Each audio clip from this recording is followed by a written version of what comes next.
പാട്ട് പാടുന്നു. മര്യാദ പറ ഹലോ ഗൈസ് പറ.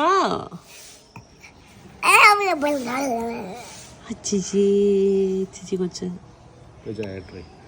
അപ്പോൾ ഗൈസ് ഇന്ന് ഡിസംബർ 9 ഓട്ടിൻ്റെ ദിവസമാണല്ലേ. അപ്പോൾ രാവിലെ തന്നെ എനിക്ക് വോട്ട് ചെയ്യാൻ വീട്ടിൽ പോകണേ.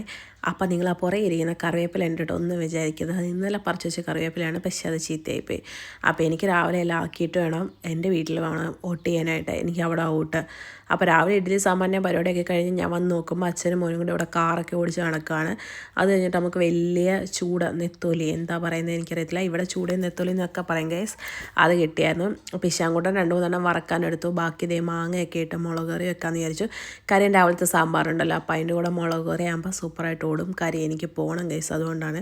അപ്പോൾ രാവിലെ തന്നെ പരിപാടിയൊക്കെ തീർത്ത് വെച്ചിട്ട് വേണം പോകാൻ. അവിടെ ചിലപ്പോൾ ക്യൂ ആണോ എന്തുവാണെന്നൊന്നും അറിയത്തില്ലല്ലോ. വീട്ടിൽ പോകുന്നത് കൊണ്ട് വീട്ടിലൊന്ന് കയറുകയും വേണം. അത് കാരണം പണിയൊക്കെ തീർത്തിട്ട് പോകാമെന്ന് വിചാരിച്ചു. അപ്പോൾ നമ്മുടെ സാമ്പാറിന് കടുകൊക്കെ പൊട്ടിച്ച് വിഷ്ണുവേട്ടനോട് വീഡിയോ എടുത്ത് തരാൻ പറഞ്ഞതാണ് കടുക് പൊട്ടുന്ന സൂം ചെയ്തെടുത്തുകൊണ്ടിരിക്കുന്നത് ഗൈസ്. അത് കഴിഞ്ഞ് പിന്നെ ഇശാൻകുട്ടന് ആഹാരമൊക്കെ കൊടുക്കണം. വിഷ്ണുവേട്ടൻ ഇന്ന് വർക്കിംഗ് ആണ്. വർക്ക് ഫ്രം ഹോമാണ് ഗൈസ്. പറയുമ്പോൾ കുടക്കി പോകുന്നു.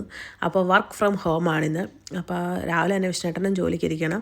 ഇശാനെ അമ്മയും കണ്ണൻചേട്ടനെ ഏൽപ്പിച്ചിട്ട് വേണം എനിക്ക് പോകാനായിട്ട്. അതിൻ്റെ ഇടയ്ക്ക് അവനെ എടുക്കുക ആലമ്പൊക്കെ എടുക്കും. പിന്നെ സാമ്പാറൊക്കെ വെച്ച് നമ്മൾ ഉച്ചക്കത്തേക്കും കൂടെ കാര്യമായിട്ട് അങ്ങ് വെച്ചിട്ടുണ്ട് കേട്ടോ.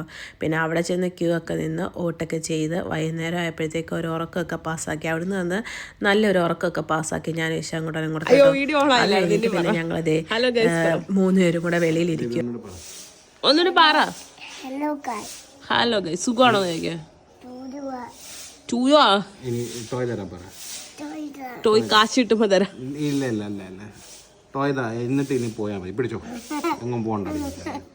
ടോയ് തന്നിട്ട് നീ പോയാ മതി. എന്റെ കാശില്ലേ കൈക്കൂലി തന്നെ ഹലോ ഗൈസ് എന്ന് പറയിപ്പിച്ച് എന്റെ കുഞ്ഞിനോട്. എന്നിട്ട് കൈക്കൂലി തന്നോ? ഇല്ല. ഇച്ചു ഒന്നുകൂടെ പറ ഹലോ ഗൈസ്. ഓഹോ. അത് കഴിഞ്ഞിട്ട് വൈകുന്നേരം നമുക്കിന്നൊരു സ്പെഷ്യൽ ഡിഷായിരുന്നു. നോർത്ത് ഇന്ത്യൻ ഡിഷാണ് ഗൈസ്. ഇതിൻ്റെ പേരെന്ന് പറയുന്നത് കോഫ്ത എന്നാണ്. ചൊരക്കയൊക്കെ വെച്ചുണ്ടാക്കുന്ന സാധനം. അപ്പോൾ ഇതിൻ്റെ റെസിപ്പിനെ അപ്ലോഡ് ചെയ്യാം. ബാക്കി വിശേഷങ്ങളായിട്ട് നാളെ കാണാം.